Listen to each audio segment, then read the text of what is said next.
the deal is signed in Islamabad, I might go. The field marshal has been great. The prime minister has been really great in Pakistan. So I might go. They want me.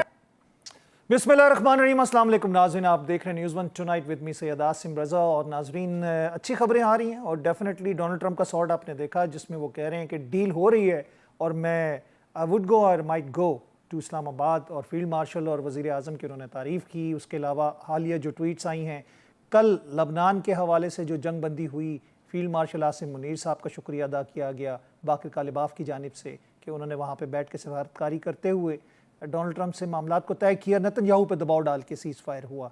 उसके बाद आज Hormuz को खोल दिया गया और Iran की तरफ से ऐलान किया गया, जिसका शुक्रिया ट्रंप ने ट्वीट की सूरत में अदा किया। और उसके साथ साथ पाकिस्तान का वज़ीर आज़म का और फील्ड मार्शल का भी शुक्रिया अदा किया। ये डेवलपमेंट्स हैं जिसकी वजह से हमने देखा कि ऑयल मार्केट में तेज़ी से गिरावट आई और 12% जो है वो मार्केट प्राइसेस जो हैं वो नीचे आ गई हैं, $85 तक पहुंच गई है। और अचानक ये अभी तक की जितनी जंग की सूरत हाल थी उसमें 90 से नीचे हम नहीं देख रहे थे, लेकिन अब ये मामलात कुछ आहिस्ता आहिस्ता नॉर्मलाइजेशन की तरफ जा रहे हैं। और ख़ास तौर पर इसमें मज़ीद थोड़ा सा टाइम लगेगा क्योंकि इंफ्रास्ट्रक्चर को जो नुकसान पहुंचा है, जो मामला तय होने उनको देखना है। एक तरफ ये है, दूसरी तरफ अमेरिका की जानिब से नाकाबंदी अभी ख़त्म नहीं हुई, ये दोहरी पॉलिसी हम देख रहे हैं। मेरे ख्याल से आज रात तक उसके बारे में भी कोई ना कोई डेवलपमेंट आ जाएगी। डील ऑलमोस्ट कंप्लीट हो चुकी है, यानी कि पाकिस्तान की आला सफारतकारी 2 आला सतह के वफूद जो थे, सऊदी अरेबिया, कतर और तुर्किया, जिसमें अनातोलिया कॉन्फ्रेंस में वज़ीर आज़म भी शरीक है, वहाँ पर भी वज़ीर आज़म शहबाज शरीफ साहब तवज्जो का मरकज़ बन गए। पूरी दुनिया के आलमी रहनुमा उनसे मिलना शुरू हो गए और बात इसी जंग के हवाले से थी, क्योंकि ये एक आलमी जंग है जो कि पाकिस्तान को क्रेडिट जाता है फील्ड मार्शल आसिम मुनीर साहब को, CDF को और वज़ीर आज़म शहबाज शरीफ साहब को, कि जिनकी सफारतकारी की वजह से आज हम देख रहे हैं कि दुनिया को उसके समरात मिल रहे हैं। उसके साथ साथ हम देखें तो फील्ड मार्शल ईरान जब गए तो वहाँ से बैठ के जो उन्होंने सफारतकारी की, उर्दवान साहब ने आज अनातोलिया कॉन्फ्रेंस में जब बात की तो उन्होंने कहा ये काविशें शहबाज शरीफ साहब की और पाकिस्तान की हैं कि जिसकी वजह से ये जंग रुकी है। और इस जंग को रोकने की वजह उन्होंने वज़ीर आज़म शहबाज शरीफ को क्रेडिट दिया, फील्ड मार्शल को क्रेडिट दिया, पाकिस्तान को क्रेडिट दिया। तो ये सूरत हाल हम देख रहे हैं कि पाकिस्तान में इस हफ्ते मुतवक्के है कि ये डील साइन होने के लिए ट्रंप साहब भी तशरीफ़ लाएं और उधर से मसूद पज़ेश्कियान साहब जो हैं ईरानी सदर, वो तशरीफ़ लाएंगे। और कुछ जो मामलात हैं ऐसे जो कि दुनिया के लिए बड़े हैरत अंगेज़ होंगे कि ये डील जो होगी जिन टर्म्स पे होगी, जब पता चलेगा तो फिर ये माने कैसे, इसके अंदर सफारतकारी पाकिस्तान ने किस तरह की, ये हक़ाइक़ खुलते चले जाएंगे। प्रोग्राम में इस वक्त हमने दावत दी है ब्रिगेडियर रिटायर्ड मसूद अहमद खान साहब को, दिफाई तज्ज़िया कार है, वीडियो लिंक पे हमारे साथ मौजूद हैं। ब्रिगेडियर साहब अस्सलाम वालेकुम। वालेकुम सलाम। ब्रिगेडियर साहब, बड़ी अच्छी खबरें आना शुरू हुई और हमने देखा कि आलमी मईशत पे असरात उसके पड़ना शुरू हुए, फ्यूल प्राइसेस कम हुई। पाकिस्तान में जो एनर्जी क्राइसिस का बहरान है वो भी डेफिनेटली आहिस्ता आहिस्ता ख़त्म हो जाएगा, क्योंकि जैसे ही कतर से जो LNG के कंटेनर्स हैं वो आना शुरू हो जाएंगे, शिप्स आना शुरू हो जाएंगी। तो कैसे देखते हैं इन डेवलपमेंट्स को, जिस तरह लबनान का सीज़ फायर हुआ, उसके बाद हुर्मुज़ को ईरान ने खोल दिया, ट्रंप साहब की ट्वीट है, उन्होंने शुक्रिया भी अदा किया, पाकिस्तान का भी, वज़ीर आज़म का, फील्ड मार्शल का, और ईरान को भी शुक्रिया अदा किया उन्होंने। ये बहुत शुक्रिया। देखिए हालात तो वाक़यात देखें, ये एकदम ये डेवलपमेंट कैसे हुई। ये डेवलपमेंट तब से हुई जब से फील्ड मार्शल आसिम मुनीर यहाँ से एक डेयरिंग मिशन पे यहाँ पाकिस्तान से गए और उन हालात वाक़यात में जब एक जंग का माहौल था और जो वहाँ पे कुछ भी हो सकता था, लेकिन इसके बावजूद कहते हैं ना हु डेयर्स विंस, वो वहाँ पे गए और वहाँ पे जाके आपने देखा होगा उनके जिस तरह वहाँ पे उनको रिसीव किया गया, अब्बास इराक़ची की जो आपने मोहब्बत देखी होगी, इसी तरह जो रिस्पांस हमारे फील्ड मार्शल ने किया। एंड सब्सिक्वेंटली हमने देखा कि उनकी मुलाकातें फॉरेन मिनिस्टर के साथ भी हुए, मजलिस के स्पीकर कालीबाफ के साथ भी हुए और प्रेसिडेंट के साथ मुलाकात हुए। और मोस्ट इम्पॉर्टेंटली ही विजिटेड खत्मुल अंबिया हेडक्वार्टर्स जो कंट्रोल करता है आर्मी को, आर्टिश को भी और पासादारान को, वहाँ पे इनकी इंटरेक्शन हुई। तो इसका मतलब था उसी दौरान हमने देखा कि लेबनान में सीज फायर हुआ। और क्योंकि ये ईरान के एक प्री रिक्विजिट थे, इवन जब इस्लामाबाद आए थे कि जब सीज फायर हो तो उन्होंने कहा था कि सब जगहों पे होना चाहिए। सो वो दैट वाज एंश्योर्ड। उसके जवाब में आज हमने ये देखा कि जब सीज फायर हुआ तो ईरान की तरफ से ये पॉजिटिव डेवलपमेंट आई है। तो इसका मतलब ये है कि it was Pakistan, it was या field marshal Asim Munir, basically हम कहते हैं सेंट्रल फिगर वो थे, ये सेंटर ऑफ ग्रेविटी तमाम इन बातचीत के बिहाइंड द सीन सारे वो basically he was in contact with जो बैक चैनल्स में राब्ते में थे।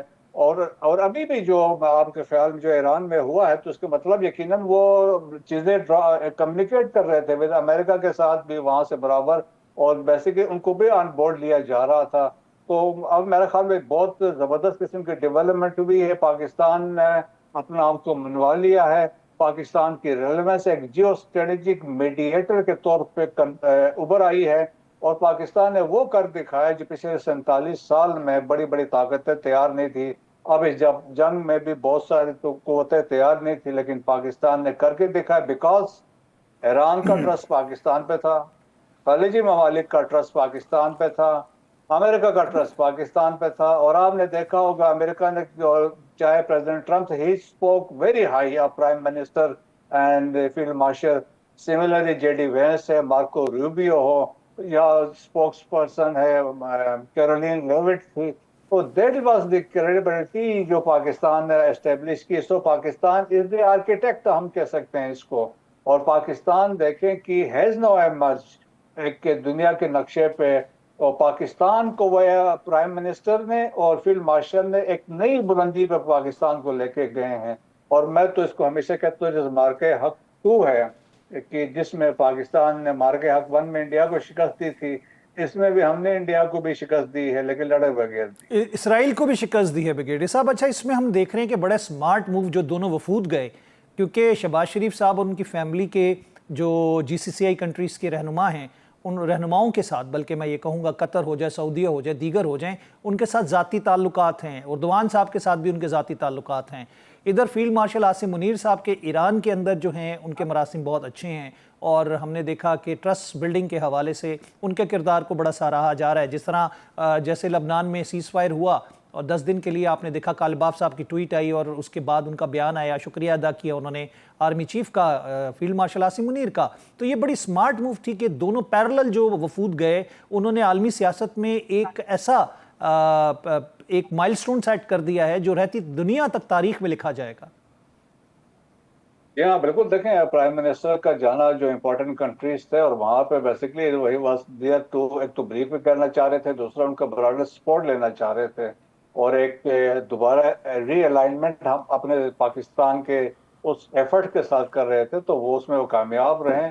जिस तरीके से उनकी पजीराई की है कतर में हमने देखा, सऊदी अरब में देखा, अभी तुर्किया में जिस तरीके से उर्दवान ने पाकिस्तान को एक्नॉलेज किया, पाकिस्तान के प्राइम मिनिस्टर की बात की है। तो पाकिस्तान ने अनप्रेसिडेंटेड एक ऐसा काम किया है जो तारीख में रकम होगी, और पाकिस्तान एक तारीख 79 ईयर्स में जो पाकिस्तान पिछले नहीं कर सका, इन चंद सालों में फील्ड मार्शल आसिम मुनीर और शहबाज शरीफ प्राइम मिनिस्टर ने ये करके दिखाया है। So all the credit to them. और देखें, it is in the best interest of the country ये सारा कुछ हुआ। और फिर let's not forget the contribution of Ishaq Dar sahab, जो एक शटर डिप्लोमेसी में दिन रात उन्होंने भी मेहनत की है।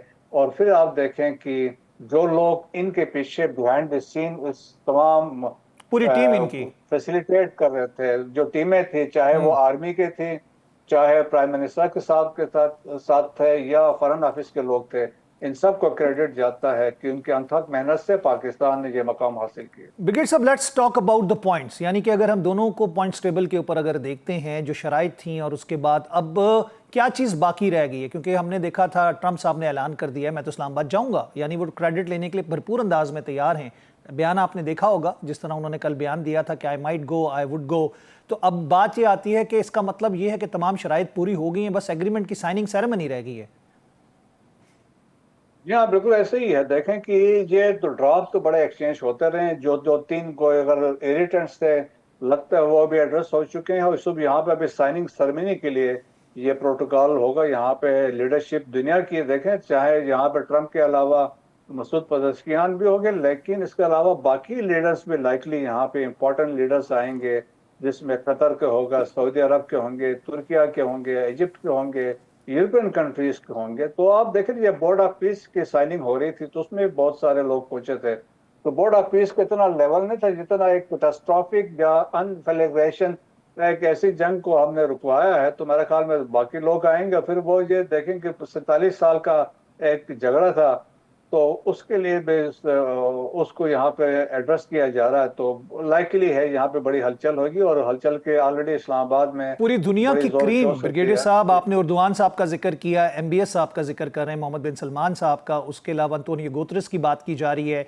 उसके अलावा स्टारमर साहब की बात की जा रही है, बरतानिया के वज़ीर आज़म की, इवन फ्रांस के सदर की भी बात की जा रही है। तो ये तमाम शख्सियात जो हैं इस तारीखी मौके पे, मैं ये समझ रहा हूँ जिस तरह आपने भी कहा, इनके बारे में इत्तलात हैं कि शायद ये पाकिस्तान आ जाएं और इस सेरेमनी में शरीक हों। एक ग्रैंड सेरेमनी होगी जो कि दुनिया पूरी देखेगी इस्लामाबाद के नाम को कहाँ से कहाँ देख रहे हैं, और ये पाकिस्तान के लिए कितनी बड़ी अपॉर्चुनिटी बनेगा। देखें, ये इस्लामाबाद अभी आपका एक न्यूट्रल कैपिटल के तौर पे उभर आया है। इस्लामाबाद एक ऐसा कैपिटल है कि जो will act as a bridge for peace activity यहाँ पे होंगी। और इस्लामाबाद एक प्लेटफॉर्म प्रोवाइड करेगा for de-escalation. So Pakistan के ओवरऑल आप देखें क्रेडिबिलिटी बढ़ चुकी है, पाकिस्तान की रेलेवेंस बढ़ गई है, और फिर पाकिस्तान ने वो करके दिखाया। आप देखें, दुनिया में किसी जमाने में कतर था बड़ा, वो आप देखें तरह छोटा सा मुल्क है, लेकिन जिस तरह उनकी मीडिएशन की बड़ा नाम था और बड़ी मीडिएशन दुनिया भर में वो करवाते थे, वो काम अब पाकिस्तान ने टेक कवर किया। जब ये मसले थे तो लेबनान के प्राइम मिनिस्टर ने पाकिस्तान के प्राइम मिनिस्टर को रिंग किया था कि ये हमारा मसला है, इसको भी आप सेटल करवाएं। सो पाकिस्तान फ्यूचर में आप देखें पाकिस्तान की इतनी ज़बरदस्त रेलेवेंस वो हुई है, क्रेडिबिलिटी हुई है पाकिस्तान की। आप समझ लें कि आप इसको कह सकते हैं कि पाकिस्तान एक ऐसा हैसियत ली है इंटरनेशनली, इंटरनेशनल रिकग्निशन पाकिस्तान की हो गई है, जिस किसी को भी नहीं पता था। तो पाकिस्तान को मार के हक में हमने साबित करके दिखाया था दुनिया भर में, तो आप ये भी करके दिखाया। और अभी देखें ना, प्रेसिडेंट ट्रंप तो तारीफ के बगैर थकते नहीं हैं, और डिजर्विंगली देखें कि जिस तरीके से जो मेहनत की गई है, आप इमेजिन नहीं कर सकते बिहार जो बैक चैनल जो एफर्ट की गई है, स्पेशली जब वो डेडलाइन ही खत्म हो रही थी।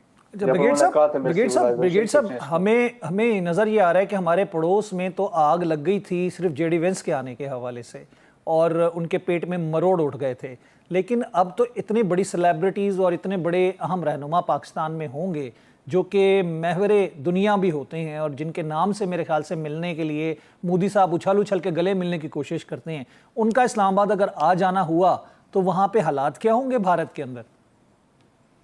आग तो लग चुकी है जी, आग है। और फिर देखें इंडियंस एंड इंडियन मीडिया जो है, गोदी मीडिया कीप क्राइंग, और गोदी media they will keep crying, और ये आगे फ्यूचर में भी यही करते रहेंगे। जो मोदी ने इंडिया के साथ किया, हम तो मोदी साहब का शुक्रिया अदा करते हैं, उन्होंने इंडिया को एक्सपोज कर दिया और उसको पीछे लेके गए, पाकिस्तान इमर्ज करके वो सामने आ गया है। तो दैट्स वाई आप देखें कि मैं हमेशा बहुत सारे चैनल्स पे एक बड़े चीज में कोट करते रहता हूँ। चाइनीज मिलिट्री थिंकर थे, सन त्जू थे, तो उन्होंने ये कहा था कि to fight and conquer all your battle is not supreme excellence. उन्होंने कहा था सुप्रीम एक्सेलेंस ये होती है जब आप दुश्मन को लड़े बगैर शिकस्त देते हैं, दैट इज सुप्रीम एक्सेलेंस। तो हमने ये मार्के हक तो हमने ये किया, आपकी लीडरशिप ने, आपकी पॉलिटिकल लीडरशिप ने, आपकी मिलिट्री लीडरशिप ने, और जो आसिम मुनीर ने जो स्ट्रेटेजिक क्लैरिटी के साथ लीडरशिप को अंडरपिनिंग डिप्लोमेसी उन्होंने की है strategically, so that is phenomenal. और दैट्स व्हाई अमेरिकन कह रहे हैं कि ये फील्ड मार्शल जो है स्टेट्समैन भी हैं।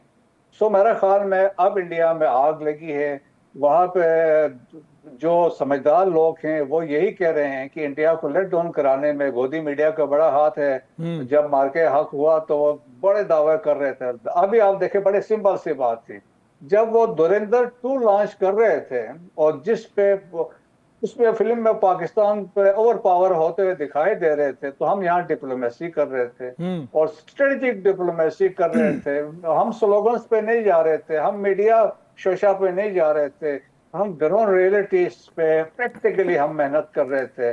सो that is the difference between us and them. जी, उनकी फतवाहत जो हैं वो बॉलीवुड की हद तक ही रह गई हैं, वो फिल्में ही बना सकते हैं, उसके अलावा उनके पल्ले अब पाकिस्तान ने कुछ नहीं छोड़ा। आसिम मुनीर साहब ने उनको वो औकात दिखाई है कि जो पूरी ज़िंदगी वो ज़ख्म को चाटते रहेंगे। बहुत बहुत शुक्रिया ब्रिगेडियर साहब, थैंक यू वेरी मच, आपने अपना कीमती वक्त दी, अपनी राय का इजहार किया। नाज़रीन, यहाँ पे हम लेंगे वक्फा, उसके बाद दोबारा हाजिर होते अपने अगले गेस्ट के साथ।